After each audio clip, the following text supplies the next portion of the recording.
Kelly, can you hear me?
I'm going to take a little liberty off the agenda because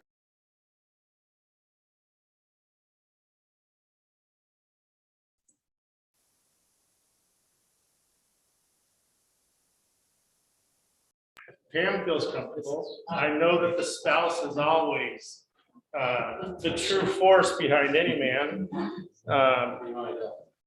Just up here would be great. Okay.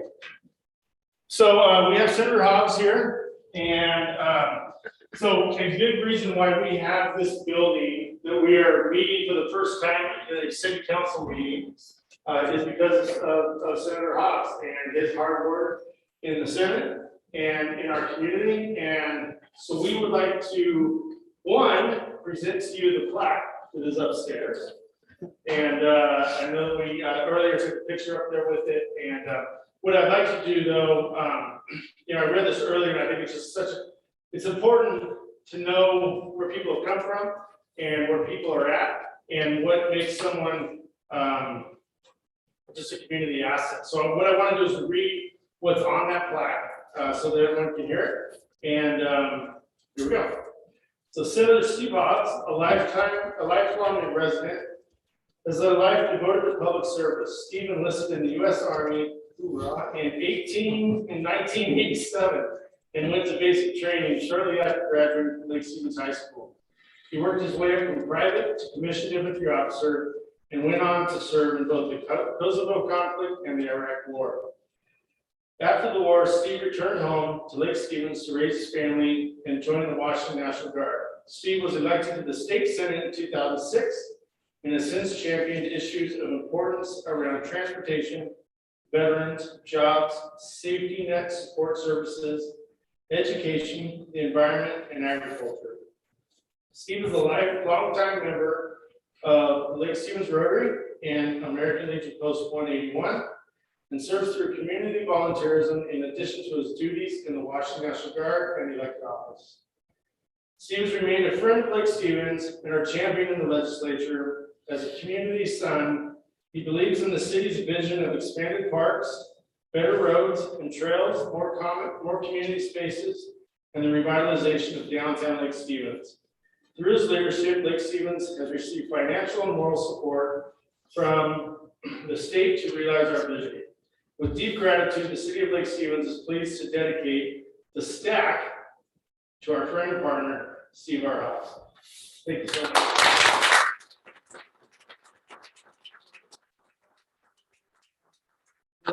To you tonight, just a small thank you for everything you're doing for the city, and then we'll follow this up with a better plaque from with using the pictures that we used earlier in the plaque as well. Thank you.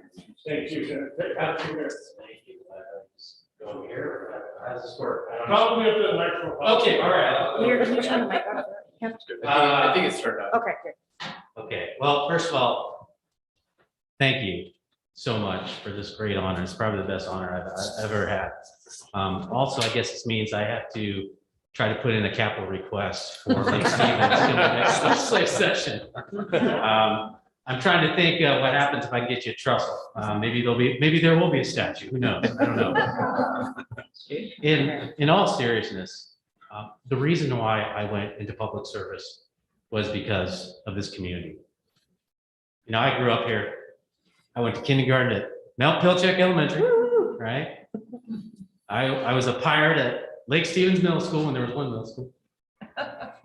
And graduated from Lake Stevens High School.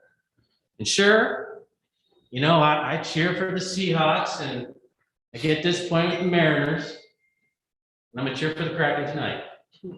But in my heart, I will always be a Viking. This community means so much to me. You know, a great politician, Tip O'Neill, once said, all politics is local. I love saying it, every ribbon cutting. Some of you might even heard it yourselves, but it's so true. It's so true. And I know, because some of you are politicians yourselves, and some of you in the audience want to be up here. At the end, we all got to come together for our community. Because that's what matters, is your next door neighbor, your local store shopkeep, your fire, your police, your teacher. Everything centers around here. And I can tell you, I passed some pretty amazing laws and all that kind of stuff, but that doesn't mean anything unless you bring back to your community. Man, I gotta tell you, this is amazing. I'm getting all teared up. I can't believe you guys did this. So I really appreciate everything you've done here today. I wish you well.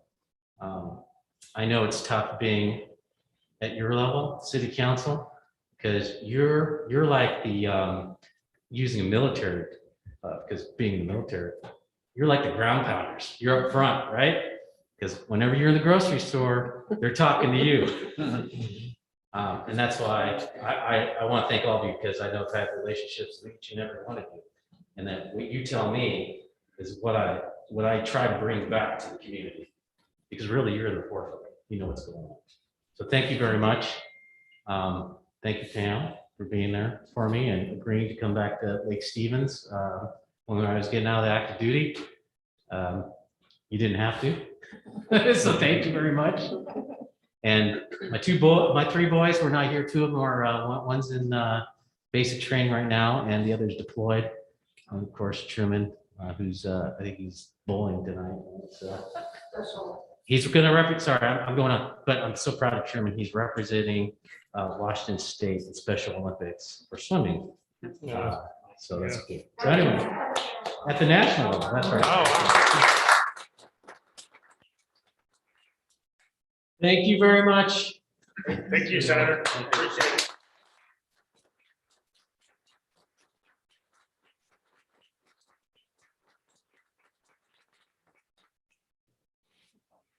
Excellent. Very cool. So with that, let's have an approval of the agenda. All right, council, is there any questions, deletions, additions to tonight's agenda? I'll move to approve the agenda as submitted. I'll second. It's been moved and seconded to approve the agenda as submitted. Any discussion on the motion? Seeing none, I will call for a vote. All in favor, say aye. Aye. Opposed? Passed unanimously. Excellent. Thank you, President. And just to do a little bit of housekeeping. So this is the first time that we've come together and using this audio video equipment, first time. So please be patient. And we worked through as much of the bugs as we could. And so until we got live. So if you do have some critiques, please let Troy know or myself know or Gene afterwards, and we'll just make it better. We'll have to see how it works with in coordination with the Zoom and the live. So again, be patient. We'll get there slowly, getting better every day. All right, so with that, let's go with citizens' comments. So citizens' comments, do we have any did anybody wish put in a slip? Do we have slips ready? I do not have any slips. Okay, so with that, let's go with citizens' comments. If there's anybody in the audience, live audience, who'd like to provide citizens' comments, just go ahead and raise your hand and we'll recognize you. Or if there's anybody in the Zoom panel, Zoom attendance, please raise your hand and we will recognize you as well. Citizens' comments, we do 3 minutes. We ask you to provide your name and address, and you have 3 minutes to address the council with your subject. Is there anybody in the live audience? Seeing no raised hands, I do see a couple of raised hands, or one raised hand. Earl Gray, why don't we bring Earl Gray? Mayor, I actually just let in the first one, which was, Gabe Schmuck? yeah, Okay. I apologize, just because it was Yeah. slow and I wanted to get him queued up. All right, Gabe. Go ahead and unmute yourself and you have the floor.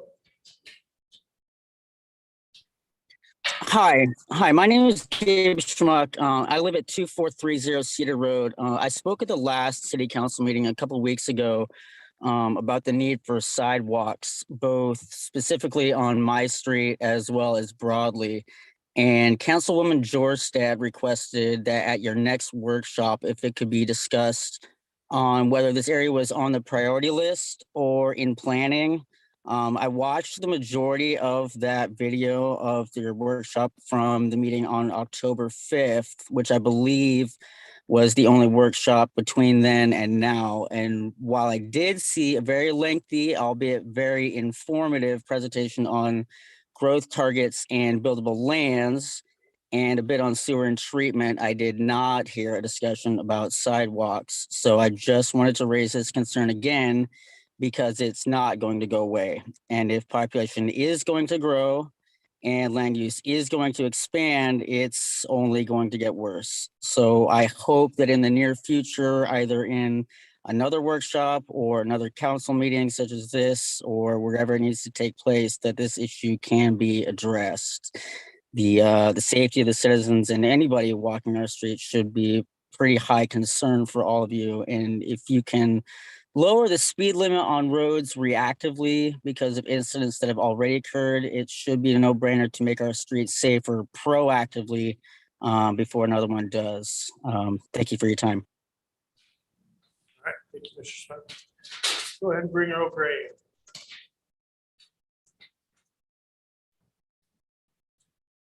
All right, Mr. Gray, go ahead and unmute, and you have the floor. A little bit of a delay here, Mayor, sorry, he's coming. Try that again.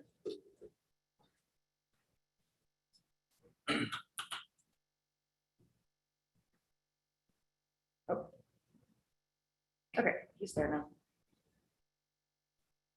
I see him in the attendees.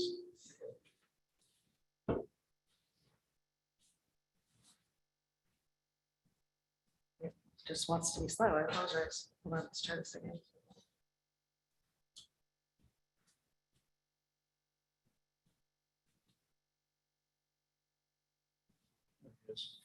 All right, Mr. Gray, you have the floor. Go ahead.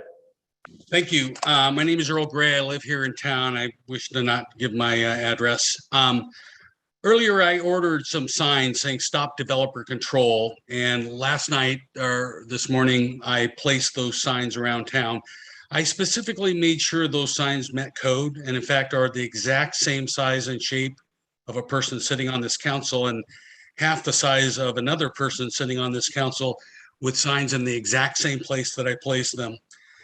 This afternoon, Eric Durpos, the Public Works Director, ordered 2 public employees here in Lake Stevens to specifically go out and take those signs down, and they did.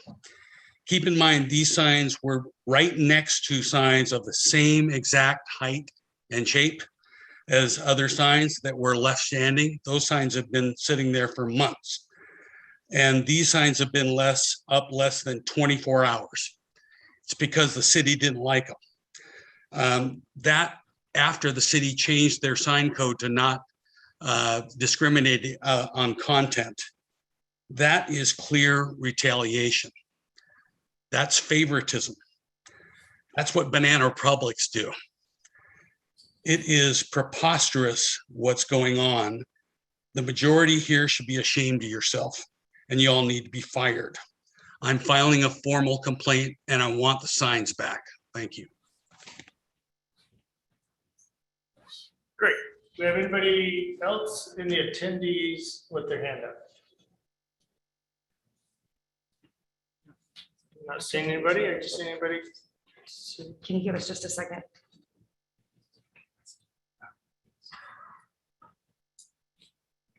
See anybody else with their hand up? Okay, I'm not seeing I'm anybody not with their seeing hand any up hands, either. no. So with that, we'll move on to council business. Council President. All right, we'll start at the end. How about Councilmember Dickinson?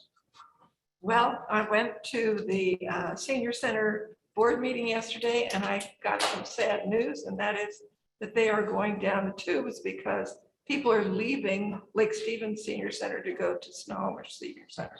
So we're losing people, even though the volunteers are working their butts off, just getting stuff out, and they are feeding people for free. And they did get some funds from the Snohomish tribes, but they need more. So it was heartbreaking to hear that was happening. And I'm hoping for a better story the next time. I did go to the Friends of the Library meeting, and that was really fun. And I'm glad to see that the temporary libraries open again after they got their book stacks in there. So that's great. So things are happening, but we got to pay attention to the senior center. And I do appreciate what I heard at the Chamber of Commerce when they spoke about, so many of you spoke about the senior center. So let's help them out if we can. They are pretty much in dire straits right now. Sorry to say. Councilmember Daughtry, can I ask a question of Councilmember Dickinson? Yes. What is the reason given that they're going to Snohomish? Snohomish is open. They have more things that they can afford to do. The Lions Club has donated all the food for the senior center down there. So they're giving away their lunches as we do here. But I think basically, of course, they did close down because there was a COVID case at the senior center maybe a month ago or maybe longer. And they're back up and they're open again, but they're being very cautious, very careful. And social distancing and keeping masks on, making sure people are well. But I think it's basically that there's just so much more down in Snohomish. If you go to the Snohomish Senior Center, you'll see what I'm talking about. It's a much bigger space. It's just, they've got places for exercises, for lunches, and it's just has a lot more going for it. And I think we owe it to our seniors to step it up. That's all. And I know we just say, we do have some ARPA money, just so you know. Okay, thank you. I'm done. Thank you. Councilmember Frederick? Yes, a couple of items. Since our last council meeting, I had the opportunity to attend the Veterans Commission meeting. We discussed paths forward, continuing to work with our newsletters and community outreach. So that one, I've also had the opportunity to meet with the Youth Advisory Council last week. The meeting went exceedingly well, as it always does with that group, and they are looking forward to plans for additional community service projects and how they can really make their impact in the community known. So excited to see what our youth are up to in Lake Stevens. Lastly, this is exciting. Our first meeting to be back, and we'll see how this goes. Obviously, all the numbers are looking good. Cautiously optimistic that we will continue to see COVID go down in the future. So here we are. Councilmember Ewing? Thank you. I was encouraged by the health district report that we got from them. September was Suicide Awareness Month, and the statistic that jumped out to me was that 2020 there were 0 youth suicides in Snohomish County, which is outstanding because that has not been the case for some time. I attended last week, the planning commission meeting, grateful for the extraordinary members of that council or the commission and the hard work that they do. Along with Councilmember Frederick and Daughtry, attended the youth council meeting. And I do have a community service opportunity to propose to them. One of our Lake Stevens residents passed away this past Thursday, and their surviving spouse will need probably need some assistance to help with circumstances that would be appropriate for them, well within their wheelhouse to help with. And lastly, I just want to participate in the health district meeting today. As always appreciate Dr. Spitters and his very succinct and clear messaging and data points that helps provide people like me and the citizens of our county with good, clear information to help us know what's going on with COVID. So I'd like to thank Dr. Spitters and the health district for their information. That's it. Okay, Councilmember Peter Sagan. Yes, thank you. Attended planning commission as well last week, and I'm just happy as can be to see everybody's masked faces here tonight. So I think this is great. We're on the road to recovery. Looking forward to bigger and better things. Thank you. Councilmember Georgetown. Thank you, President Daughtry. Lots going on just in our city, in our nation. National Mental Health Awareness Month. Yesterday was National Coming Out Day and also Indigenous Peoples Day. And I'd like to use my time tonight to read a land acknowledgement. For those of you who don't know, a land acknowledgement is a formal statement that recognizes and respects Indigenous people as traditional stewards of this land, an enduring relationship that exists between Indigenous people and their traditional territories. As we celebrate Indigenous Peoples Day, it's important to acknowledge the history of the land we occupy and recognize the original stewards of this land. We all occupy land that was once home to Indigenous communities.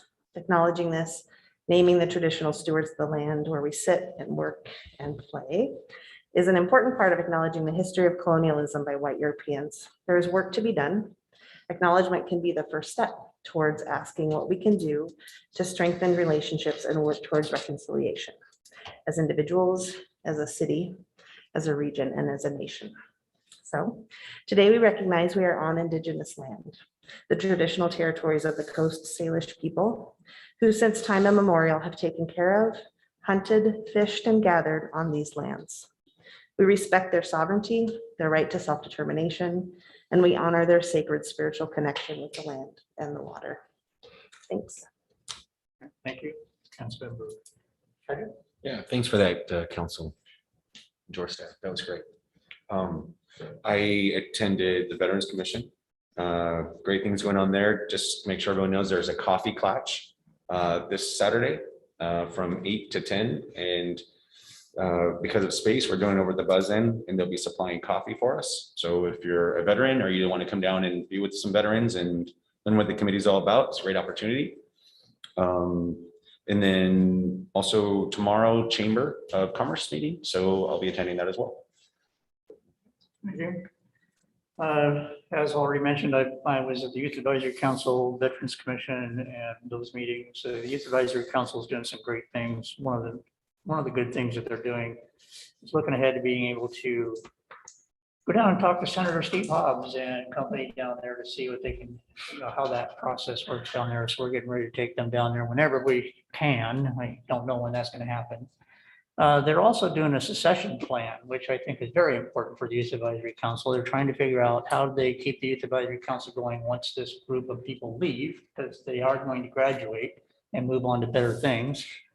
A couple of us a couple of the council members were there, and we recognized that one of them should be probably trying to stay here locally in college and run for council, city council. That would be nice. Because they're just showing some great leadership. They're thoughtful, they're forward thinking, and they have the community's best interest at heart. So they make great council persons. Anyway, the Veterans Commission is doing some great things. We're getting back into it. Like everybody said, I think that the Veterans Commission And Veterans Foundation needs to look at the Youth Advisory Council and see how they do it and try to get a little bit better at what we're doing. But, you know, it all takes time, and we basically shut down during COVID. So I think that's it for me. Over to you, Mr. Mayor. Excellent. So a couple of things. Last week, or so since we met, I had the opportunity to attend with City Administrator Gene Brazel, the International City Managers Association Conference that was down in Portland. It was a great opportunity to see what attend classes, see what other cities are doing in a myriad of different subjects, as well as have opportunities to sit down with some of our vendors that we use different products with and really understand what their products can do and bring that back to the city. It was great. I would encourage the council members to look ahead into this next year for conferences or something that you might that piques your interest and attend as well. I think it's always beneficial when we can get outside of our comfort zone and outside of our city and our county and see what other people are doing and bring those thoughts and ideas back to just make ourselves better. So see what's out there in this next year and put in some training requests.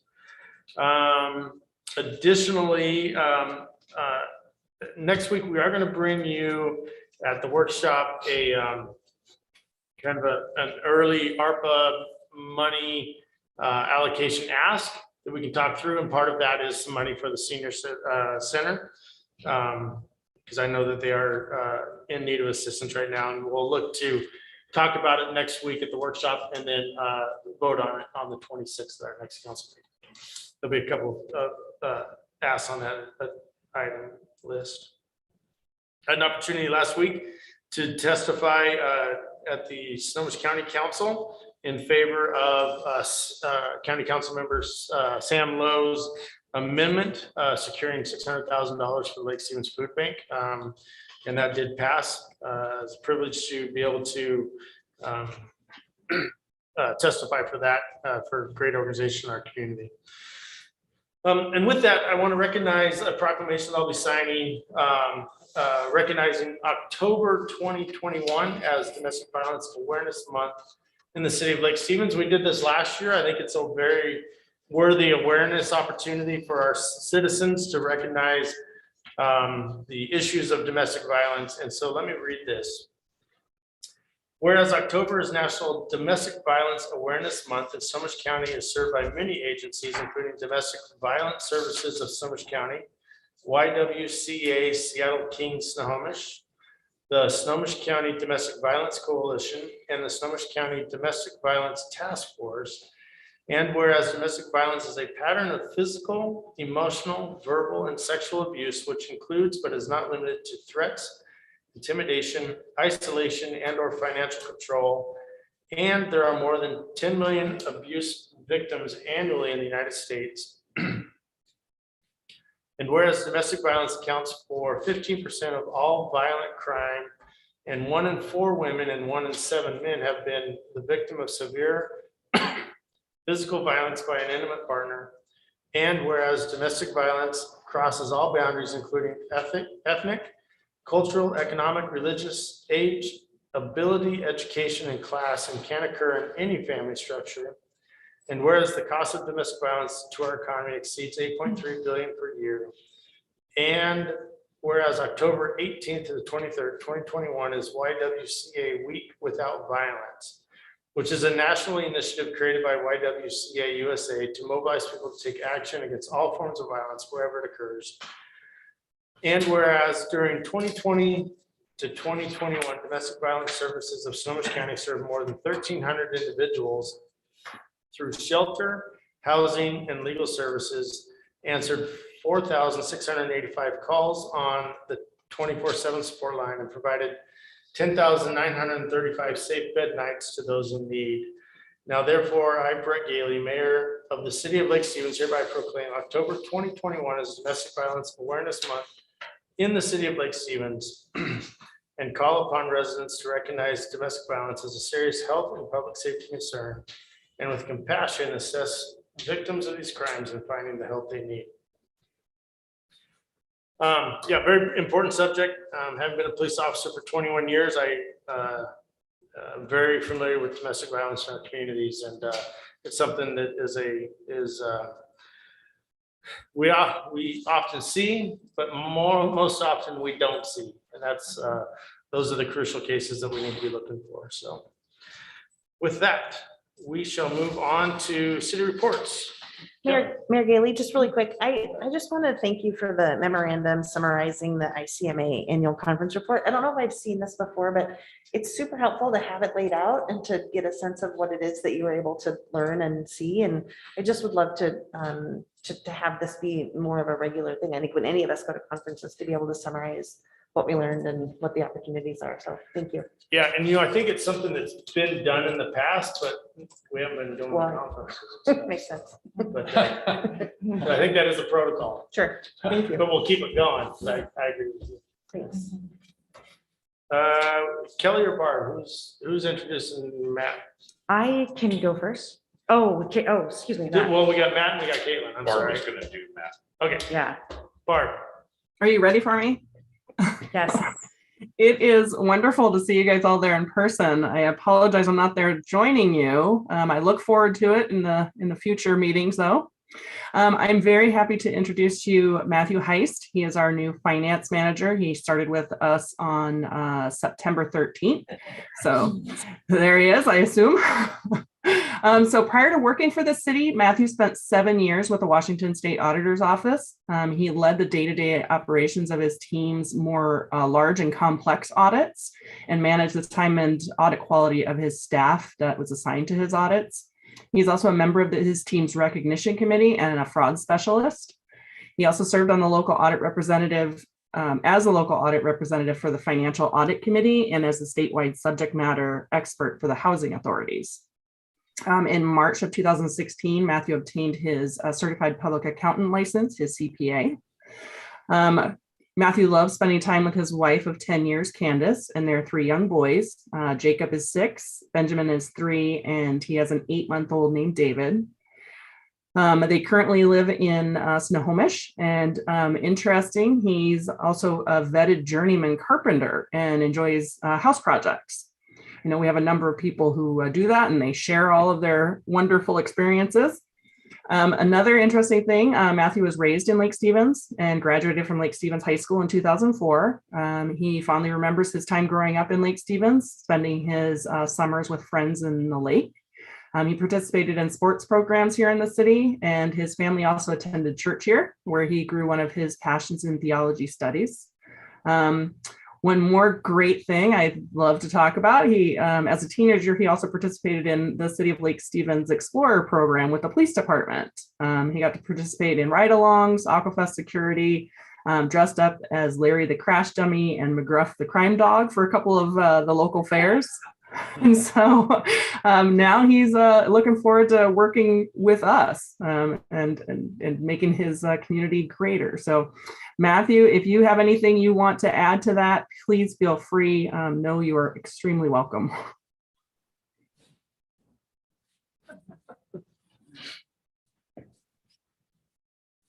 Hi, and thank you, Barb, for introducing me. And I just want to say thank you for allowing me to be here and just giving me this opportunity.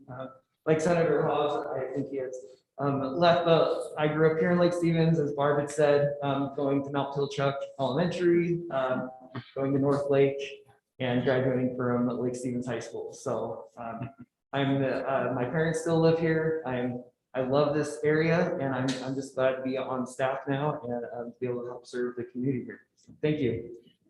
Thank you.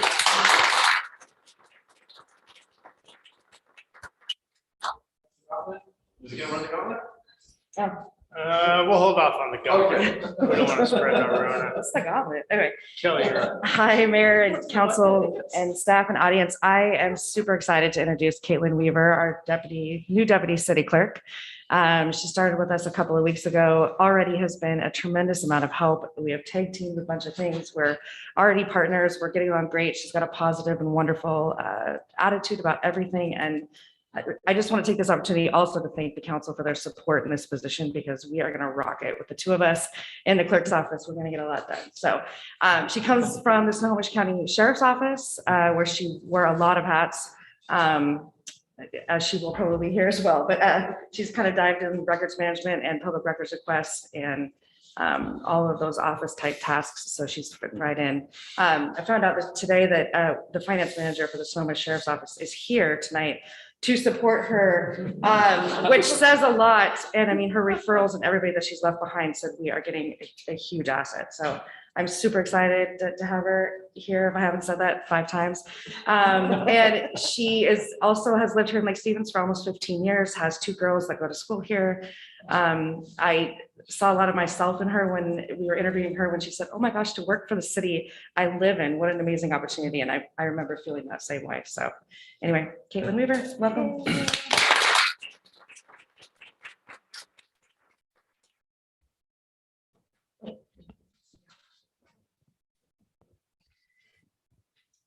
I just wanted to say thank you and tell you how honored I am to be joining this team. Like Kelly said, I spent the last 7 years working for the Snohomish County Sheriff's Office, most recently in the finance department, but I've done a lot of different things. And within those roles, I found a passion for civil service. I felt like I found kind of my calling and my home. So when I was given this opportunity to do that work within the city where I live and where I chose to raise my family, it just felt like I was so excited and enthused. So I really look forward to working with you and to being able to make my community better. And I just really appreciate this opportunity. It's just such an amazing fit, and I'm really happy to be here. So thank you.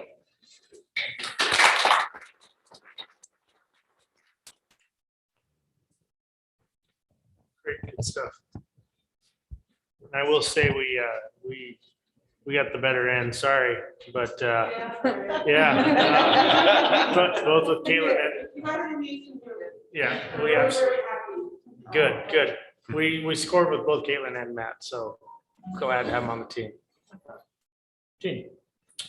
The only thing I wanted to report to council is we still have on our work to-do list, and Caitlin helped us get that done, updating the council rules and procedures to discuss attending meetings in person and remote for council members and staff, right? So we haven't forgot about that. We will get that work to you soon, so we can address that now that we're back in person. Great. Any other directors or chief?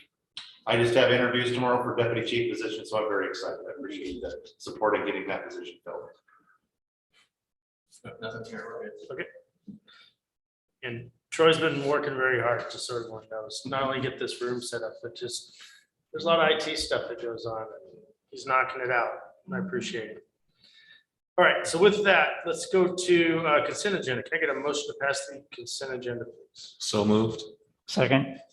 All right, I have a motion to pass the consent agenda. Do we have any discussion? Hearing no discussion, all those in favor? Aye. And any opposed? Motion passes. So with that, let's go to a public hearing. This public hearing is reference ordinance 1124, which is permissible use tables. And David, you are up. I think this might be Jill. All right. Yeah. Thank you, Mayor. So David Levitan, Planning Manager. I'm going to have Jill Needham, Associate Planner, who is the driving force behind the amendment. She's going to do the presentation tonight. Hey everyone, so I just have a brief PowerPoint presentation to get through. So Kelly, could I be temporarily the host so that I can share that? Yeah, Jill, you should be able to do that now. Oh, perfect. Okay. Let's see. Okay. And can everyone see that?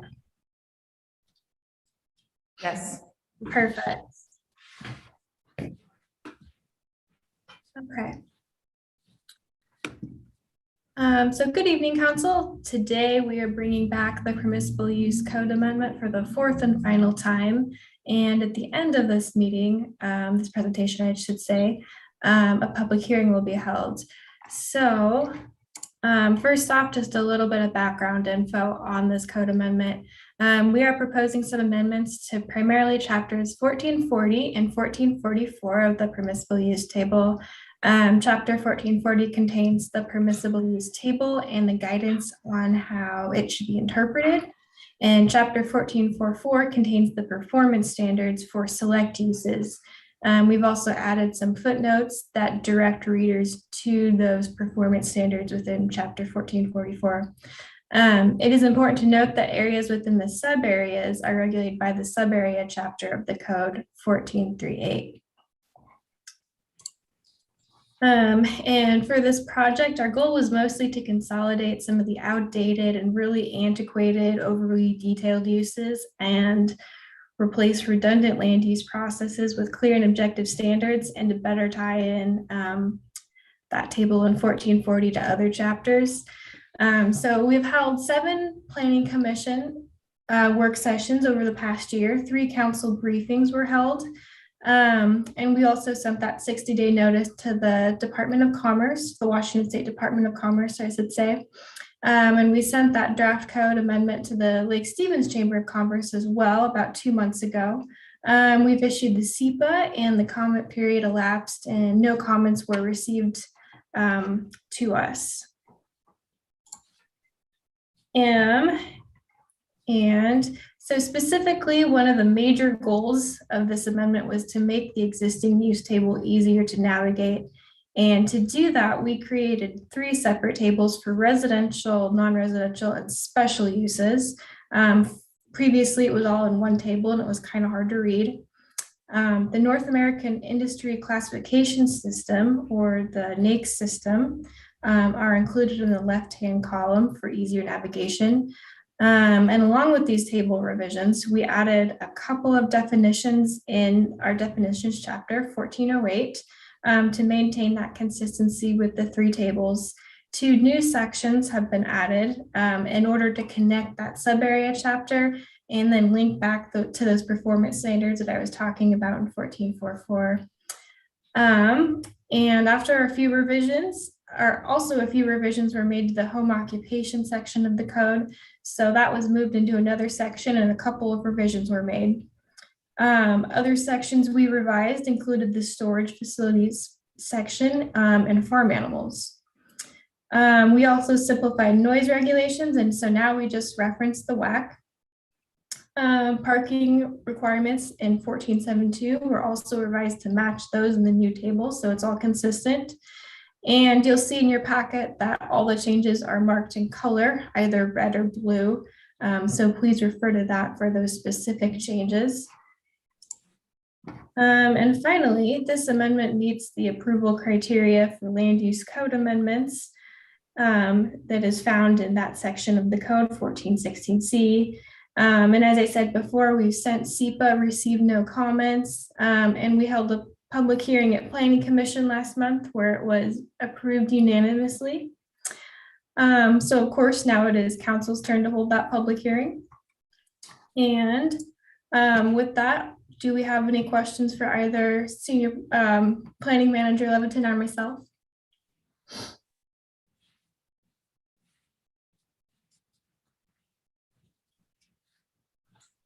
Any questions for staff? I have some questions probably after public testimony, if there is any. Okay. Okay, so no current questions. So let's go ahead and open up for public comments, this public hearing. And this public comments would only be on ordinance 1124, permissible use tables. So at this time, is there anybody in the audience? Raise your hand, or in the attendees, raise your hand who would like to provide comments on this topic. Anyone wishing to provide comments in this public hearing? I'm not seeing any, so with that, we'll go ahead and close public comments portion of the hearing. Jill, do you have any further for the council? That's all I have today. Okay, do we have any questions for Jill? If nobody else is willing, I have a couple of questions for staff and also a suggestion, I guess, of the council. So in the form of an amendment, or maybe 2 amendments.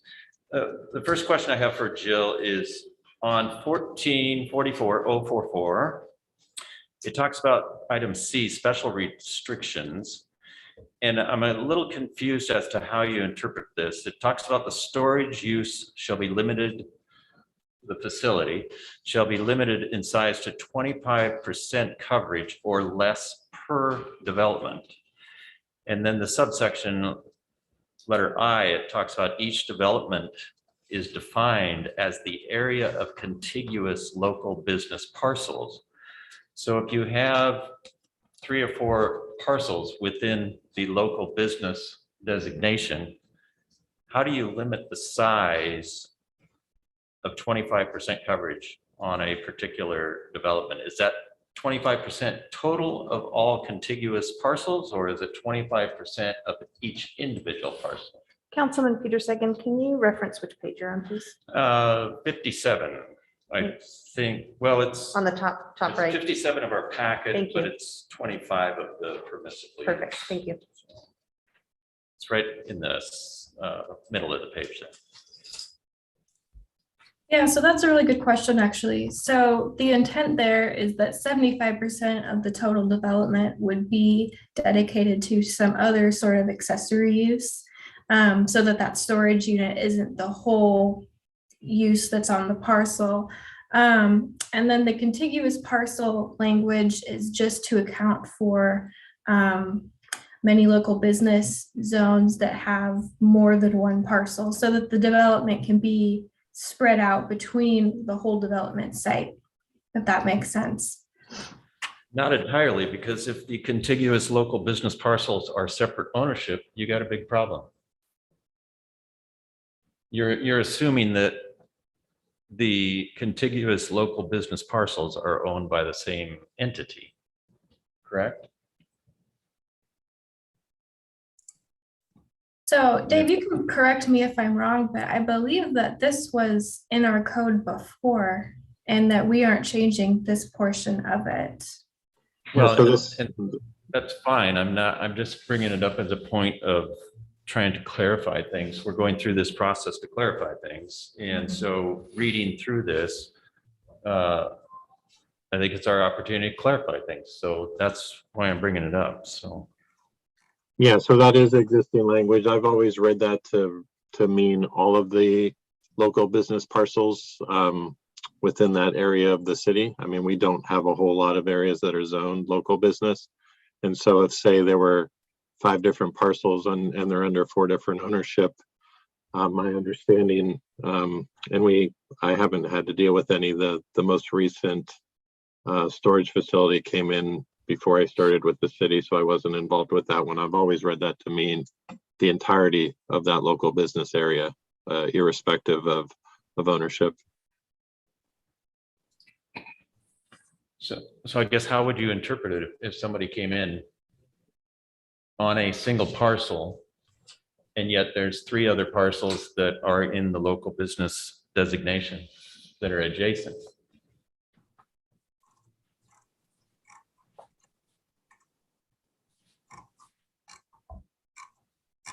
Yeah, so I mean, I would read that as me say that there were 4 1-acre parcels that comprised that area, that all 4 separate parcels that were all 1 acre, and they all were contiguous, and those were the only 4 in that area that were zoned local business.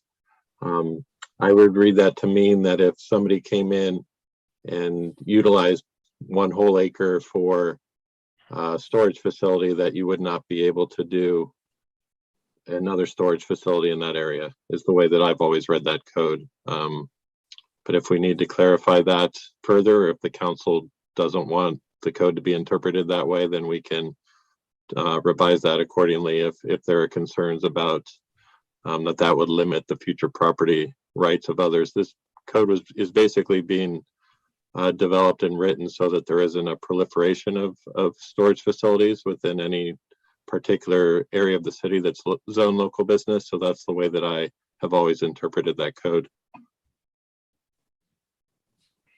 Okay, and I do appreciate that in the sense that I know that this council has tried to discourage our storage facilities because they're eating up land, and it seems like we have no shortage of them. But at the same time, I'm not clear as to how this is interpreted. So maybe if we could hold that thought on that particular section.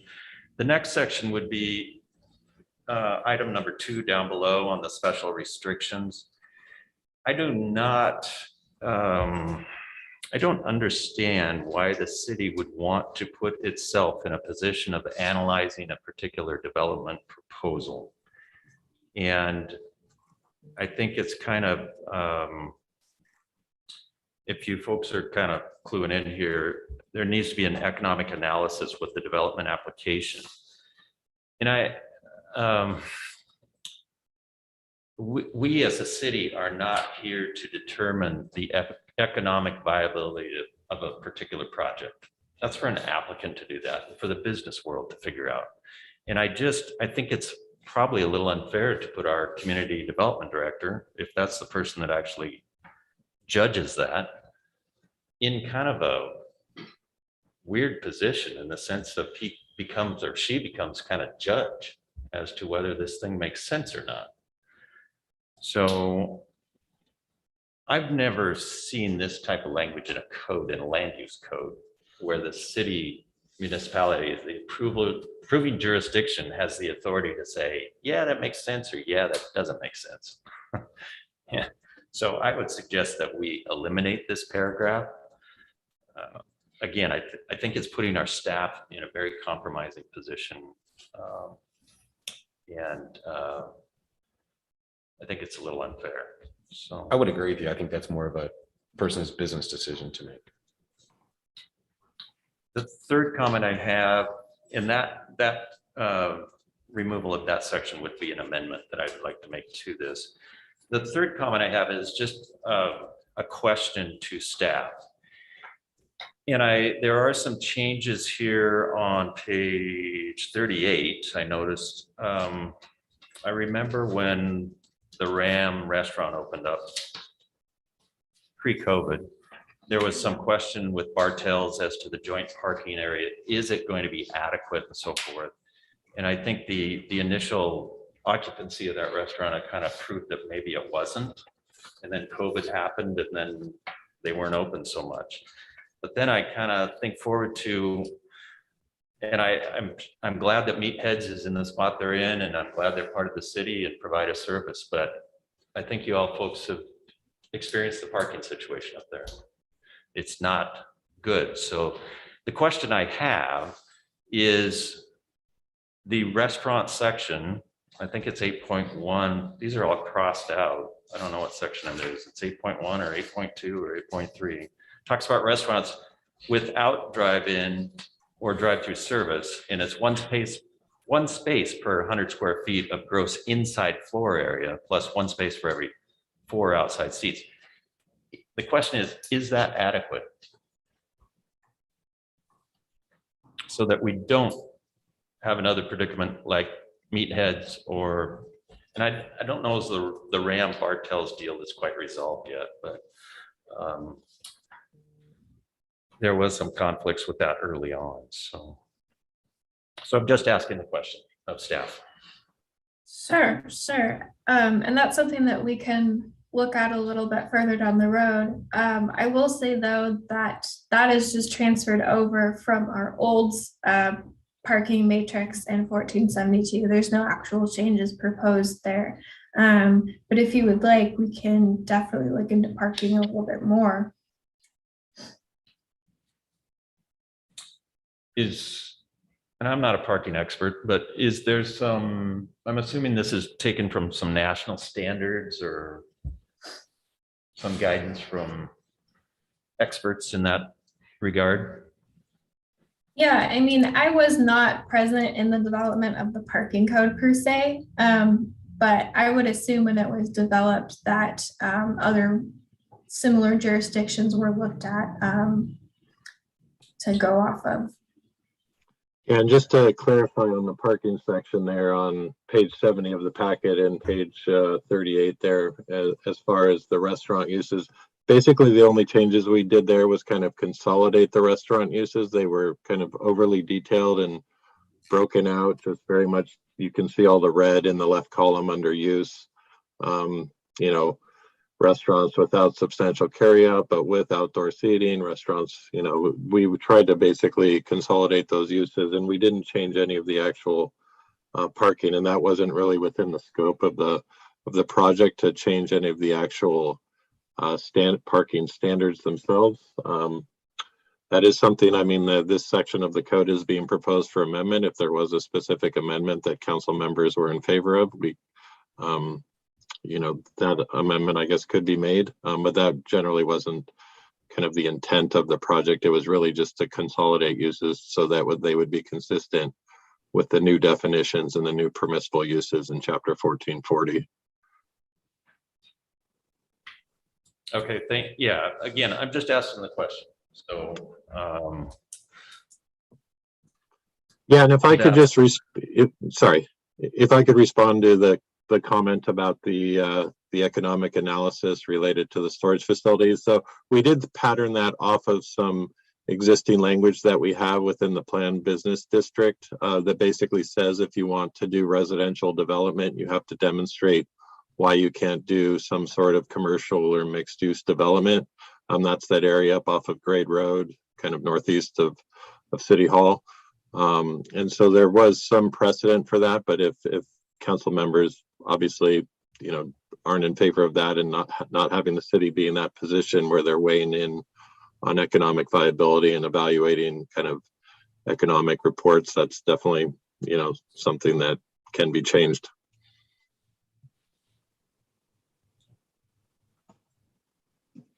I guess, thank you for that, David. I appreciate that explanation. I have a follow-up question regarding the proposed possible amendment. Can you identify, I think there was an assumption made about who would be making that decision, but would that be a decision made by a single person in the city or a team or a panel? If a proponent submitted their economic analysis, then who would then say yay or nay? Yeah, so generally, I think the assumption, go ahead, Jill. Oh, okay. So I believe that the language there references the community development director or designee. It doesn't say that at all. But unless it's somewhere other than item 2. Well, I guess the assumption is the community development director has the authority to grant the approvals or denials for anything. So that would be the fallback position as to, the person that has the authority to do that. So it may or may not say that anywhere, but I think that's kind of the default, I guess you might say. Okay. And so I guess I would like to hear from the community development director at some point, if that's a position or decision that they're sort of comfortable making. Although it sounds like, David, you had said this is already happening with some other types of requests. Is that true? So there is existing language within the planned business district where it basically requires a similar economic analysis if you want to do something other than what kind of the primary identified uses in that area, which are kind of more commercial, non-residential in nature. Say if you wanted to do just a straight subdivision or a multifamily residential project, you could propose that and you'd be required to do a development concept plan as identified in that section of code. But as part of your application as part of your land use application and part of that development plan, you would have to submit an economic analysis showing, why market forces show that, do the presence of critical areas or do the presence of too many commercial uses directly within a quarter mile or a half a mile. You basically need to have an economist prepare something that demonstrates why that type of development is not permitted. And so that was the thought process behind this, was kind of given that that these are pretty land intensive uses, and that we, our 2035 growth targets, and especially the preliminary 2044 growth targets, are showing that we're going to have a pretty major deficit as far as reconciling our land capacity with the projected growth targets on the employment side. That was kind of part of the thought process and why that language about in there about demonstrating how the city can meet its long-term employment needs. And employment growth targets was included in there, but this is something that, Russ, the community development director, is familiar with, helped draft some of the language. So I apologize if there was an oversight there where we didn't specifically delegate the authority to interpret that section of the code. We could either add that, or if council members are just not really comfortable with that, that's obviously well within your purview to propose striking that. I don't know. I'm just as a layman, not familiar with development, but knowing the conversation that we've had here, that what it asks is that the statement sort of make the case that this type of use is beneficial, is more beneficial than something that would generate higher employment density, and how it's not contributing to the city's inability to meet long-term employment growth targets. I think we've talked about how self-storage facilities, they don't do either of those things. And so it feels like what we're asking is, we're asking the impossible, because I don't know that type of business could do either of those things. So are we setting this up? Are we putting this language in because we know this type of business can't meet those expectations, and so therefore we have a basis to deny this type of business moving forward? Am I understanding that correctly? Yeah, I mean, the intent of developing the code was not, trying to set people up to fail. It was trying to set a bit of a higher bar to demonstrate why this was a demonstrated need for the community that would maybe, the economic analysis could show that this area has not been able to attract other types of development, or it could show that there is potentially a need that the city would be able to accommodate commercial and industrial growth in other parts of the city. So that was the thought process. There was kind of some tweaks made to this throughout the process in the work sessions with the Planning Commission. And we thought we had gotten it to a place that the commissioners were generally pretty comfortable with, and we didn't have any comments on it during the public hearing or really the last couple work sessions. But yeah, I'm hearing obviously a number of concerns from council members as far as how easy this would be to implement, and whether this would really be feasible for applicants to demonstrate that they meet the language included in the proposed code amendment. So we're happy to take direction and additional comment from council members. So my question would be, how much does it cost a proponent to come up with this analysis? Or is it adequate? Or yeah, I mean, we're adding some cost to somebody trying to bring something in too. So there's no metrics to this. There's no bar that you have to reach. It's very subjective. I mean, it just says you got to support the need for additional self-storage facilities rather than more intensive commercial uses that generate higher employment. And so it's, in the eyes of one person, I guess, and I understand where you're coming from, Angie, is the goal of the city is employment, but we do have some parcels in this city that, based on the above that we talked about, the 25% coverage or less per development, you may not be able to actually hit 20 employees on that because of the size of the property. So, how do we kind of accommodate some other uses and so forth? I think our intent was noble and we were trying to get there as far as the employment, but not every parcel works. And so when you put this roadblock above or in front of somebody, I think it's a little arbitrary, I guess. And again, there's no metrics as to what that study needs to meet in order to justify it, other than the opinion of the community development director. basically, it sounds like they're trying to put in a business analysis plan, is that this is why my business would be viable. And could be based on the city has a deficit in storage area due to population, those kinds of things, and they could, come up with those. That's one part. Thank you, Mayor. David, Jill, question about this solution. Obviously, we have some questions, some concerns, and how this would be implemented and impacts to the applicants. Were there other solutions considered to try to achieve these goals? And are there similar processes in place in other municipalities that were done in the research to come to this decision? Yeah, absolutely. So we had considered a number of sort of options when it comes to recognizing that land consumptive nature of storage facilities. I remember that one of them was to require them to be 1 or more stories, or sorry, 2 or more stories tall. And through my research, that was pretty common in a lot of the codes. And then again, we have that 25% development coverage maximum. However, we are open to council feedback if there are any suggestions out there.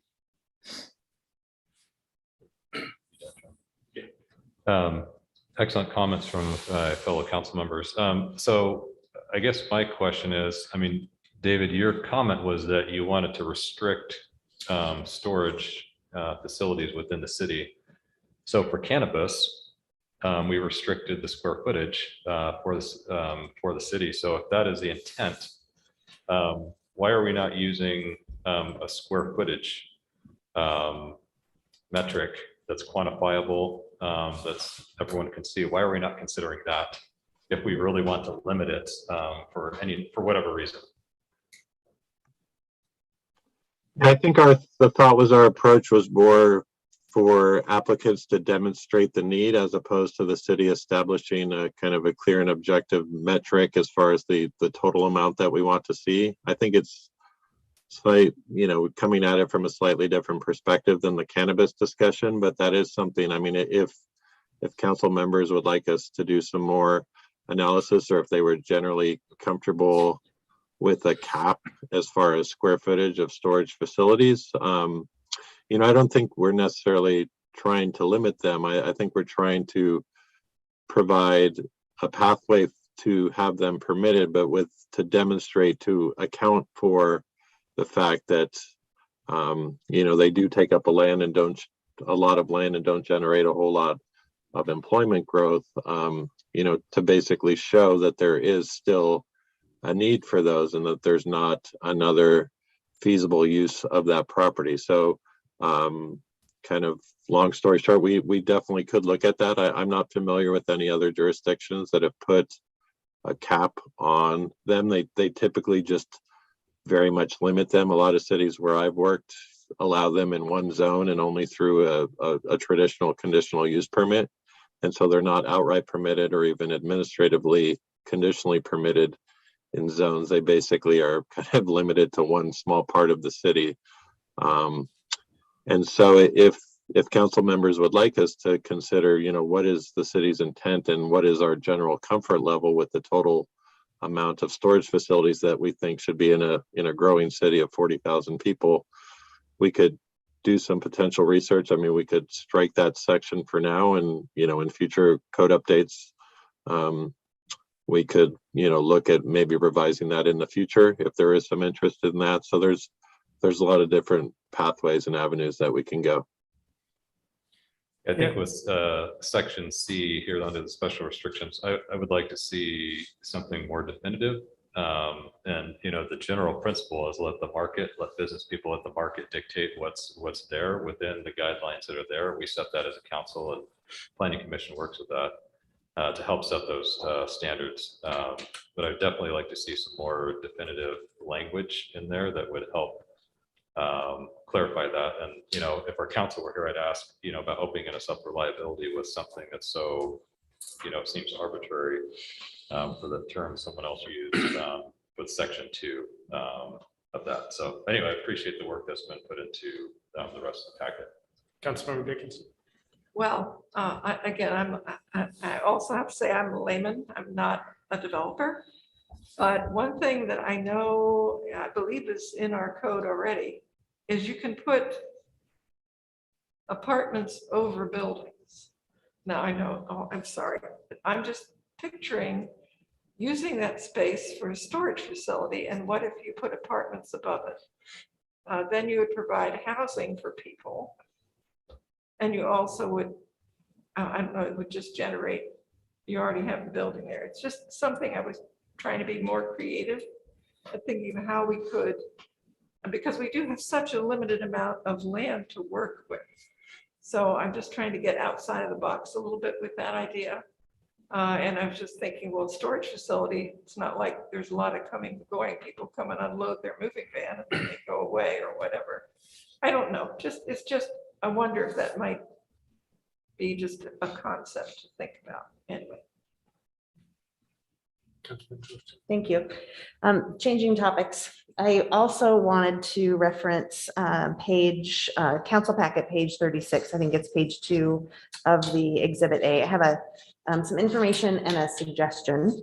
I was really pleased to see Oxford houses and recovery houses specifically defined. I think there have been some confusion in the past in our city about what those houses look like and if they're allowed, and if so, how does that fit? So super appreciate having that spelled out clearly. Oxford houses are a very specific type of recovery house. They're nationally defined and they have a very kind of unique structure and are set up very specifically and quite different actually from other recovery houses. And so my suggestion would be, rather than saying Oxford houses and similar uses, because there really aren't recovery houses that are similar to Oxford. Oxford kind of stands by themselves. If we could reuse that or reword that to say recovery housing, including Oxford houses and other types of recovery housing, just to broaden the definition and to make sure that we're not sending a message that the Oxford house model is the only use that we would allow here in Lake Stevens. Okay, Councilmember Dorsey, can I ask a follow-up question on that? Of course. So what differentiates, or what differentiates an Oxford house from like a regular drug recovery house? That's a great question. Yeah, Oxford houses are there's a national charter that specifies how Oxford houses are purchased, how members are able to gain access to Oxford houses. There's sort of a staffing structure that's involved. Most recovery homes in our county are not structured quite that way. They have an owner and they have like a house manager, but they might take referrals from agencies, or they may take referrals from social workers or Department of Corrections or different entities, and it's more of a referral-based program versus following the structure of the Oxford house. Okay. So just a little bit, and yeah, just a little bit different. Following up on that, can you explain the last part of that sentence where it says it's exempt from zoning regulations on the number of unrelated individuals living in one household? Could there be 20 people in a household? Well, I mean, According to this, yes. the way that this is worded, I don't know. I mean, is there a standard or something, like you say that Oxford house, there's a set of Generally, there's rules? 1 or 2 people per bedroom. So it kind of depends on the number of bedrooms in a house. I'm glad you brought that up, because I guess I would like to see some sort of limitation on there and comfort for not only the occupants, but the neighbors as we read this. I don't think there is a limitation, is there, David? Yeah, so that language actually was kind of derived from, generally cities have had definitions of families or households as far as limiting it to, say, 6 unrelated individuals. There's actually Supreme Court case law from the 1990s, specifically the city of Edmonds. So it was a local case that went all the way to the National Supreme Court, where a local Oxford house in the city of Edmonds had challenged local zoning regulations, basically that limited the number of unrelated individuals. So their basic argument was, if you have a family with 13 kids, how is that different when we're protected under kind of federal fair housing regulations? Why can't we have 13 unrelated individuals? And basically what the Supreme Court case found was, that cities could not institute local ordinances that limited the number of unrelated individuals. I think there still can be some limitations based on building code or fire code if it doesn't meet other kind of life and safety related codes. But specifically as it relates to local zoning ordinances, that was found to be unconstitutional. So do you enact like a occupancy permit then through fire? I mean. Yeah, so you would basically need to show, I mean, you know, through that, or if they hit a certain number of bedrooms or a certain square footage, if there's sprinkler requirements. You know, I've never run into one of these in the cities that I've worked where they got, you know, ginormous. I mean, they were generally, they could get to 6 or 7 bedrooms. So some of them did have 10 to 12 people living in them. They didn't have, you know, they didn't have 20 or 25 people living in them. If council members feel that there needs to be some more specificity, would probably need to consult our city attorney. I would welcome any feedback from Greg, just as far as on the Edmonds versus Oxford House, the Oxford House versus Edmonds Supreme Court case, and kind of what cities can do on the life and safety side of things.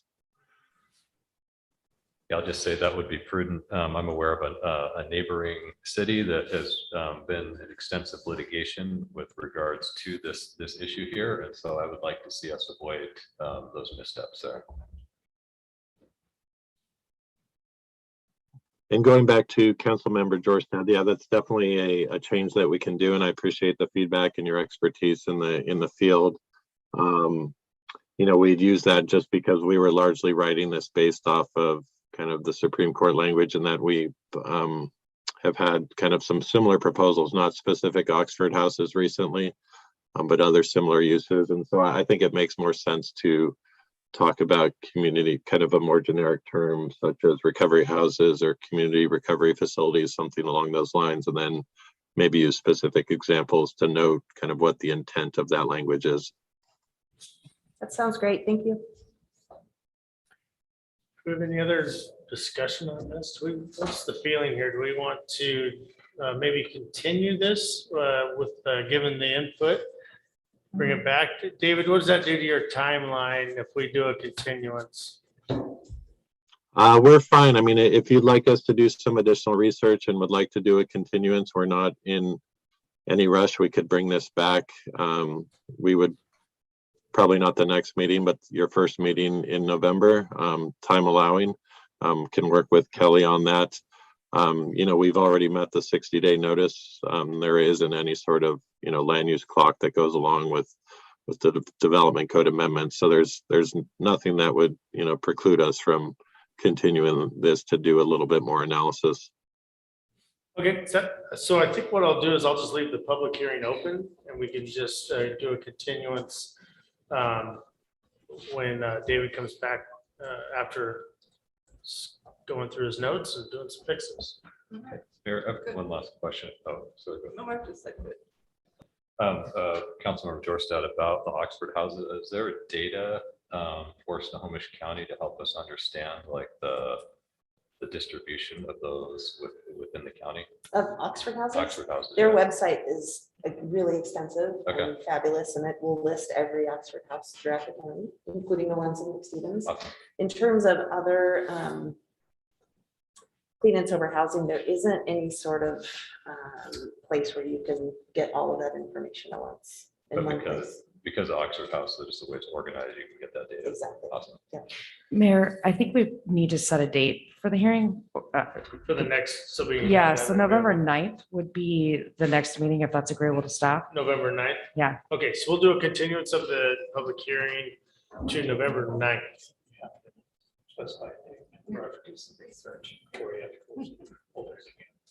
Okay. So with that, we'll move forward to item J on the agenda, which is a study session on the 2022 budget requests. And just for clarification before Barb gets going on this, just want everyone to understand that what you're going to see is budget requests, not the budget. So for those listening in the audience, budget requests. Agreed. Thank you, Mayor. I really appreciate that introduction. So I have shared my screen. I cannot see you all to see if you can see my screen. Please let me know if you can. Yes? Okay, thank you. I appreciate that. Okay, so as the mayor mentioned, this is the 2022 budget request. This is all of the requests made by the departments. So first, looking at our calendar, again, budget requests. Next week, we will look at the preliminary budget. That is the mayor's recommended budget. We'll have a little bit of time to kind of walk through those, talk about the capital, talk about the ARPA funds. Again, these requests, what is being proposed to move forward.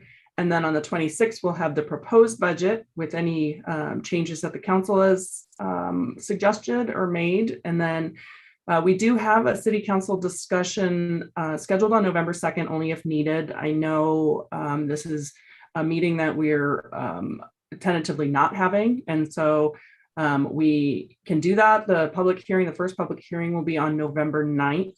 We can have a discussion the next meeting as well before the final public hearing. So there are some opportunities to do some workshops before public hearing, but we are moving through this pretty quickly. So just going back over the budget priorities again, in the Public Works Department, we're attempting to minimize the number of new projects so that the focus can be on the APWA accreditation. That is going to take a lot of resources and a lot of the Public Works time. Looking at completing capital projects in process or continuing those capital projects. Streamlining the citywide processes. We are looking at our software summit is coming up, where we're looking at all of the different software programs, citywide management systems, GIS, etc. We are looking at the management of citywide surface stormwater detention ponds. I did mention that this is, if we do move forward with this proposal, which I believe will be brought forward, I think it's next week or the week after. I think it might be next week. This will be a 2022 project, but won't actually fully take place until 2023. There's just that much to do with this project. And then we've talked about enhancing our transportation funding and park and rec funding and department. So these are all of the staffing requests that we received for 2022 through all the departments. The first one is a cost of living adjustment for the non-represented staff. Currently in the base budget, there's a 3% increase. We discussed previously that the cost of living or the inflation rate was over 6% this year. We kind of have discuss whether or not a higher percentage would be beneficial so as not to fall too far behind other jurisdictions for the non-represented. At this point, the request is in as a 5%. That is going to be discussed further with the mayor and city administrator and HR director before bringing back the preliminary mayor's recommendation next week. Risk manager, we have actually talked about this a number of times. This is slated to be 50% reimbursed by ARPA funds. Then we have a civil plan reviewer that's in the planning and community development department. We have the park and rec director in here. That was a suggestion made by council a number of times. Right now, it is placed under the planning department, but it will be moved to its own department within the general fund as we move forward. Passports, this is something that I know council has been wanting to see. We do have this in here as a placeholder right now. We're not sure which department it's going to reside under, whether it will be law enforcement, general government, city clerk, finance. Right now we have it in here as a placeholder. We're doing some research to determine what we need to do to get the certification back in order to do passports. That's being researched. We have a few requests from the police department. We have a police records supervisor. Patrol officer, 2 patrol officers, you'll need 1 additional vehicle with 2 additional officers. So one shows with the vehicle, the other is without a vehicle. And then there was a request made by the police department to have PD command staff reclassified. So that is another thing that's being discussed by the mayor, the city administrator, and HR director at this point. They will make a recommendation when we bring that forward with preliminary budget. Next, we have a parks field supervisor. This was part of the strategic plan. We have the supervisors for street and storm. This is an additional one for the parks field supervisor, a deputy public works director, and then public works office assistant and surface water manager. These will all be gone through, determined what is recommended to you, and then any comments or suggestions or recommendations that you have, we will take those into the budget recommendations as well. I know one thing that we have talked about previously, we don't have on here, are additional park workers. We have discussed this a few times, and right now there aren't any additional park staff other than the supervisor included. We do have the custodial facilities staff that were already approved through the ARPA initial budget. And those are intended to take some of the work that the parks staff are having to do right now, some of the emptying of trash and setting up of facilities and some of those things. So that should alleviate some of their time so that they can then do more within the parks. So this is a number of, yeah. Can we ask questions as you're going through this? Please. Or would you prefer we hold questions till the end? I say ask all the questions you would like to right while we're going through it. Okay, just really quick, I'm just trying to make sure I remember correctly. Did we see a flow chart that showed if there is a park and recreation director, that there would be current positions that would move out from under public works and under that director position? Yes. Okay. Yes, and I will bring all of that back forward next week with the preliminary budget request, showing how the positions will actually move back under the new organization. Okay, thank you so much. Yeah. Are there any other questions before I move to item requests? Okay. So looking at the item requests, I have a couple of columns here. One is possible ARPA funding, and then the other is the additional budget needed from local funds. The first thing we have on here, the SharePoint CDWG data management, records management. This is actually a consultant coming in and doing some work for us, looking at our data management, records management process, and potentially taking the place of our current records management system. So again, making all of our telecommuting better, everything electronic. So that's a potential. And then we have a couple of things that are in the stormwater department, a mower for the retention ponds, and then basically a mini sweeper. Those would be within ARPA funding resources as well. I have remote garbage can program in here.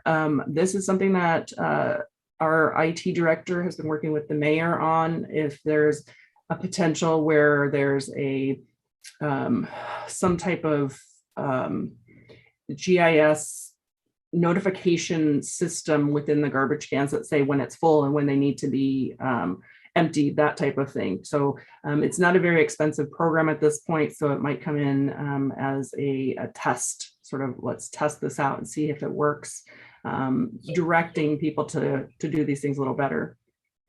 So Barb, on that, just so the council knows, part of my ideas of trying to get more automation into the city, this is a kind of a toe in the water kind of thing. Real simple idea to be able to assess our garbage cans, how full they are. They ping us through the GIS enterprise system, let our folks know that we're overflowing or we're not overflowing. We don't need to go over there, and just do some efficiency again. Just small steps in trying to automate the city and create some better efficiency. Thank you, Mayor, for that explanation. Then we have the relocation of the dock. This is a program it's going to be in combination of the police and fire. The fire will be paying for their portion. Police will be paying, we'll be paying for the police portion, relocating the dock out of North Cove Park. And then completing some of the building renovations at the new police department. There's some repair and maintenance type things that they need to do with some stairways and needing some grass for the canine. There's some minor things that need to be completed there. In IT, a secondary backup server. And then the next two are replacement. They're actually contributions to the capital equipment replacement funds for the police. One is the taser replacement and the other is the firearm replacement. Right now, they just put in the requests each year that they need to go ahead and replace the equipment versus like they do with the cars. We put in money every year to straighten that trend line. So we're not asking for a whole lot up front 1 year and then not anything for a few other years. And so this just increases their contribution slightly per year so that they can, again, flatten that curve a bit. And then in Public Works, there's a number of items being requested: equipment, roll-off truck, backhoe, asphalt roller, walk behind saw cutter, trailer, a couple of replacement vehicles for some fairly old vehicles, additional lawnmower, and some tools for our mechanic as well. And I will be giving you, most of these items come with the data detail behind them submitted by the departments. And I will be putting that information together this week so that I can get that all out to you. So you can see what the ironworking tool is, what do they need that for, that type of thing as well. So I split out the service consultant requests. There's a few in there from the planning department. Moving forward with the Hartford Machias industrial area, a market analysis. There's an affordable housing action plan. We do intend to get a commerce grant for a portion of that. And then also the shoreline master program update, and that would be a Department of Ecology grant. Continuing with the lean consulting services. And then a couple of minor things in the HR department, looking at citywide employment advertising and marketing budget to try and reach a wider market for employment. And then tuition reimbursement citywide. We did have this in our budget last year for one department. We do want to kind of widen that out citywide, looking at creating a policy for tuition reimbursement for our staff. And then couple of things for IT, Bitwarden Enterprise. It's for password security, and this would be for all the users. It's a per user amount that for the citywide is about $6,000 a year. And then SharePoint Lightning Connector. This is a minor add-in. It just makes things easier to share and search through SharePoint, some of our SharePoint programs. And then also the transportation element for the 2024 comp plan. We'll need to hire a consultant to help build that out. And that one is coming out of the street fund. Barb, on the tuition reimbursement, we did one department before, right? Yes, it was intended to be citywide, but it had gotten put into just the police budget. And so we're looking to do it citywide. How much did we put in at lunchtime? I think it was $10,000. And how much did we use? You can get back to me on that. You don't have yeah, I was going to say we didn't use very much of it. I think it was used by one person. Okay.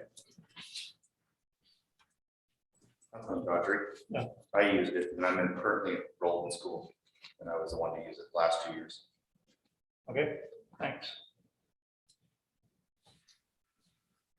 So looking into our capital request, I don't have these split out by what fund they're coming out of yet, or what capital resource we're utilizing to pay for some of these. There's a number of them that could possibly come out of ARPA funds. You can use them for, again, stormwater utilities. You can use the funds for broadband. You can use the funds for some park improvements. And so we're going through those possibilities of what could potentially go in there, what we have some grants for, additional budget needed. We also have a few additional roll forward projects. Obviously, 24th and 91st is a big roll forward project.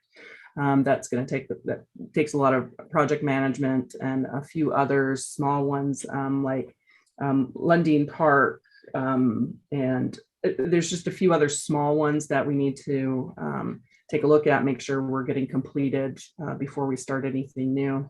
As I mentioned, we might be looking at slimming down this list, as this is a fairly large list that Public Works and Park and Recreation will need to be a big part of. And again, we need to focus on the accreditation this year. So there's a number of things in here. Grimm House, there's some general fund repair and maintenance that needs to occur with that.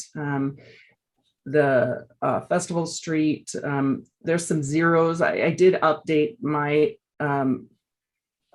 slide to show that I know that there was a couple in there that had zeros, but that's actually roll forward funding from the prior year. I'm just trying to keep track of it for budget purposes. So there's a number of things in here, including potential park acquisition in areas of the city where, you know, parks are needed for future growth. Some of the things in here, we have some pending grants, but they might not come through until end of 2022 or 2023. So some of those we're able to push forward into 2023 versus having them in 2022. I don't have anything specific to go through on any of these. If you have any questions on any of these, please feel free to ask. Again, we will have some additional documentation on some of these as to what the need is, what the request is next week. But again, there's about $3 million worth of funds we need, and those come from park mitigation funds, traffic mitigation funds, the sidewalk capital fund, some REIT funds as well. And so we're kind of looking at where we can get the funds from. We need to prioritize and look at additional grant funding. Barb, I have a question for you. I'm trying to decipher this capital request here, and I'll use Eagle Ridge Park Phase 2 as an example. You got ARPA funds, a possible ARPA funds of $459,000. Then you got other grants of $429,200. So is that the total budget? Is the comment and budget needed 107? Is the total budget for Eagle Ridge Park Phase 2 the combination of those three, or? It's actually the combination of those three plus what is the roll forward from the current year. I believe it's there's a small roll forward from the prior year. I believe it's $995,000 estimate for that project. So, okay. So when we talk about Davies Beach Pier restoration, that's $100,000 budget item, correct? Correct. So yes, that is correct. And the amounts that are needed. So the way we have most of the roll forwards is we're showing in our forecast and in our budget document that those are being spent. And so it actually decreases our beginning fund balance for 2022. And then we have the budget requests, which are these possible ARPA funds and the budget needed. Next year, whatever we haven't spent out of those capital projects for 2022, we'll roll those forward and amend that budget to increase that 2022 budget by the remaining in 2021. So there's actually more here. We were actually discussing this, that today with the mayor and city administrator that there's some things in here that are left out that don't make it extremely clear as to what the total budget is for these. Some of them have prior year, some of them have prior year budgets, but didn't spend anything. Like the South Lake Stevens multi-use path phase 2, which is about 7th from the bottom. That is a design budget, and it was budgeted at $100,000 in 2021, and none was spent. So now the question is going to be, are we going to use those design funds in 2022 or roll that forward to when we think we're going to get the grant and when we actually think we can sort of do the work within that area without disrupting everything that we already have going on down there. So there's a lot that goes into the capital portion of this when it comes to timing and priority and dollars.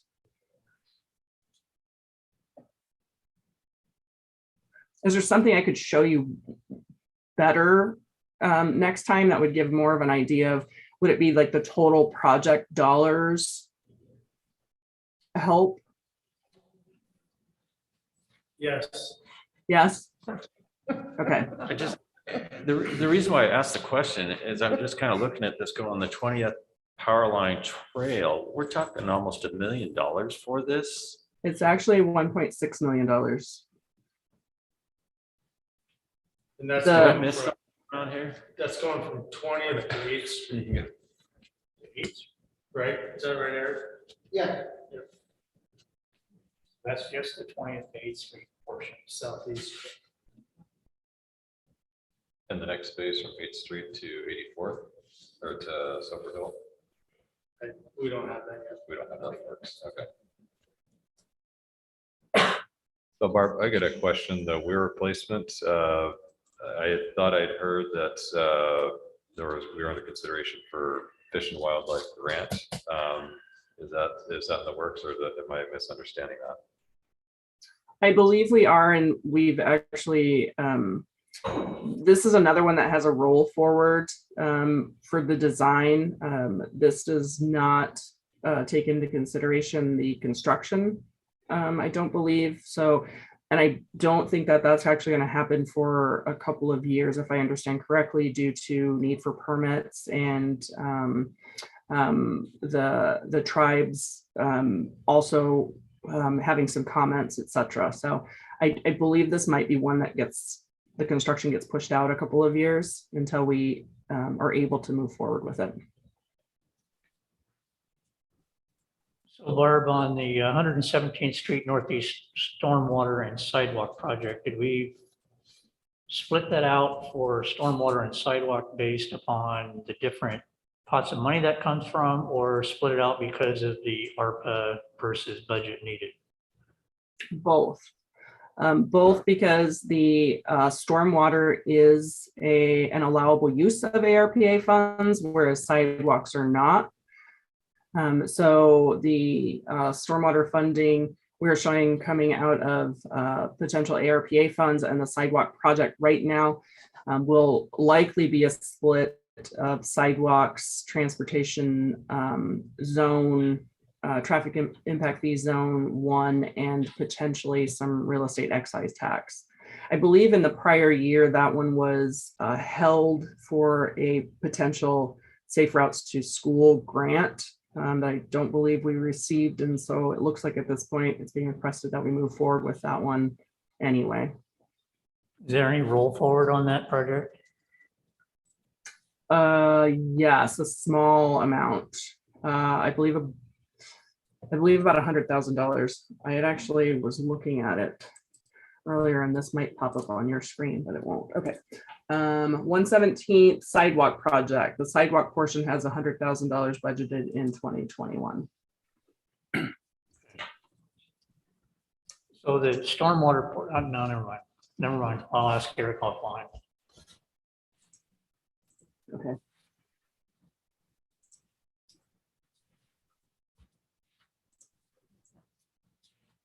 Any other questions on capital requests right now? We'll get into more detail on them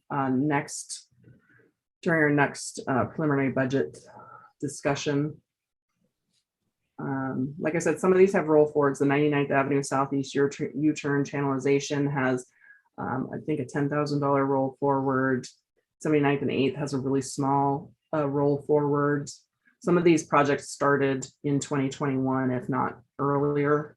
And so they're kind of moving forward, and the budget needed plus the ARPA funds plus the grant is actually what we need to budget for 2022 if we were to approve all of these projects.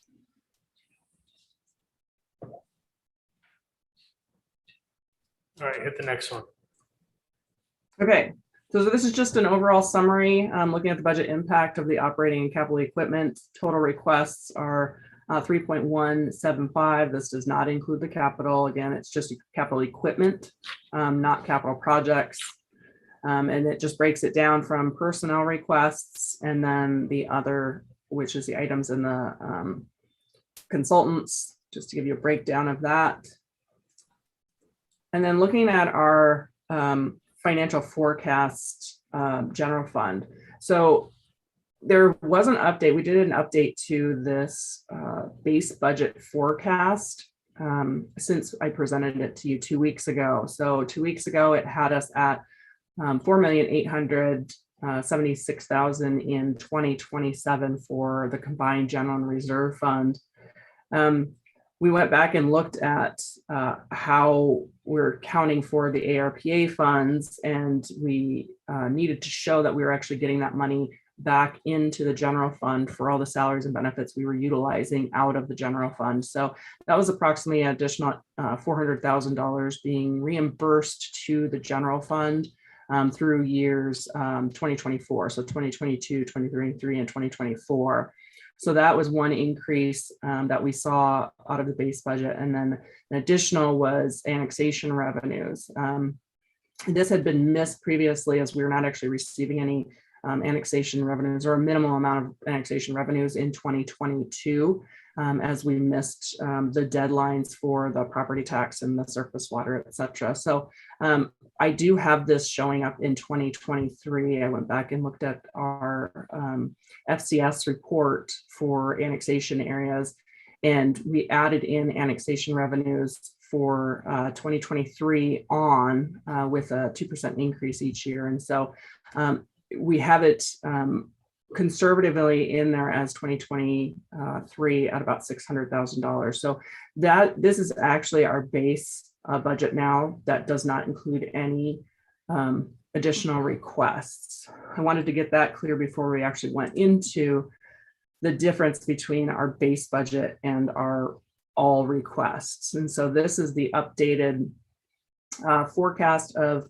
our combined general and reserve fund with all the requests is in green, and then our base budget shows in purple. So this would assume that all of the operating requests, so all of the staffing requests and all of the items and the professional services were approved in this budget. That would take us to just under $1 million at 2027, and that is below our 10% reserve. Just as a reminder, this is both our combined general and reserve funds, and so that is our one-time revenues, which are our construction sales tax that we've been utilizing for operating expenditures over a number of years. And when you do look at our revenues versus expenditures, we are still spending more than we are bringing in each year. We're just, at this point, we're getting closer, but we are still utilizing our one-time revenues for operating. Looking at the same thing for the street fund, budget requests are pretty minimal in the street fund, 120,897. That includes a small portion of the deputy public works director and the public works office assistant, as well as a couple of their couple of item requests. Again, no capital projects in there at this time. And then our stormwater fund doesn't include any capital projects in 2022, but we do assume about $500,000 worth of capital projects each year thereafter, as we're going to have to continue doing projects in the stormwater realm in order to maintain our system. And then I just have what we're going to be doing in our next steps. So obviously our mayor's recommendation, which is going to be our preliminary budget. Then we have some additional budget discussion. We'll bring forward the proposed budget that is due to be available to the community by November 1st. And then we go into public hearings and property tax levies and budget adoption. That's all I have for this presentation. If you have any additional questions for me, I can go back in slides if you need to, or we'll prepare for the next meeting. Do you have any questions for Barb? I have one quick question, Barb. Thank you for the presentation. This was interesting and helpful. Looking at your general fund base budget forecast versus requests. There are, along with the risk manager, is the risk manager the only position that's looking at using ARPA funds, or were there a couple others? There's a number of them that are already approved by council that came forward to council previously. That would be this is the only one for 2022 budget request. So previously there was the Public Works grant accountant, that is half ARPA funds. There is the HR tech that went from half-time to full-time to help with ARPA mandates, etc. So that one's half-time. There is the GIS analyst in surface water who's going to be updating all of the surface water infrastructure. That one's full. And then there's 2 custodians, facility management people that are also budgeted. Those are full ARPA funds. And then we talked about an ARPA consultant to help guide where we try to coordinate with other entities like the county and the state to actually utilize our funds well. I'm not sure how we're moving forward with that one right now, but I know those, I believe those are I can't think of any other ones that we have in there right now.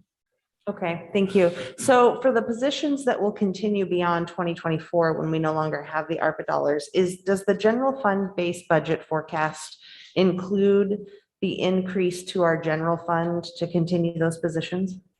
Yes, what it actually does is the reimbursement of those funds from ARPA funds of that $400,000 per year is only 2022 to 2024.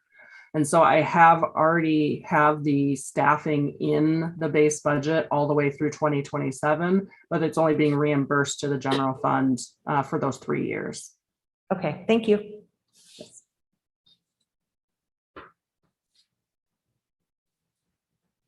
Any other questions?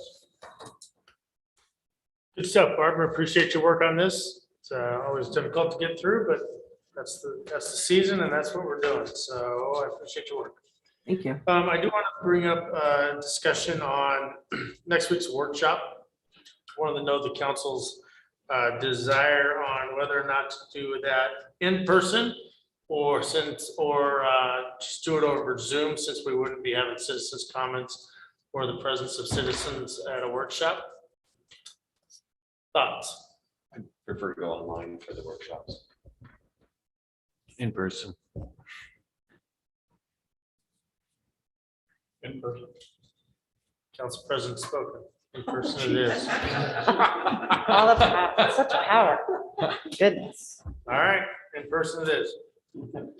I'm assuming we would have the option if somebody wanted to do Zoom Can we or, do that or not? I mean, you talked about at the very beginning of the meeting that we have to have our policies changed in order to accomplish that. So if I may advocate for the staff, set up and getting ready for in-person takes much more time. And if we're not having citizens here, it would be a time saver for them for us to do it online. But it's up to the pleasure of the council, of course. So I respect our staff and the work that they do, and anything that we can do that doesn't compromise the work we're trying to accomplish, that can assist our staff is something that I would support. I agree. Tell you what, you guys shoot Kim a couple text messages and figure it out for yourselves. Kim will tell me, we'll figure it out. All right. Okay, with that. Poor Kim. Move to adjourn. Motion to adjourn. Second. All those in favor? Aye. Have a great night, everybody. Appreciate everybody's work. Good job. Help out the community. Mayor, I have texted the council president. Of course he has. Well done. Can I just say, what if I'm looking at him in the face and say, Yeah, look at me face to face and say. You know my vote. Wow.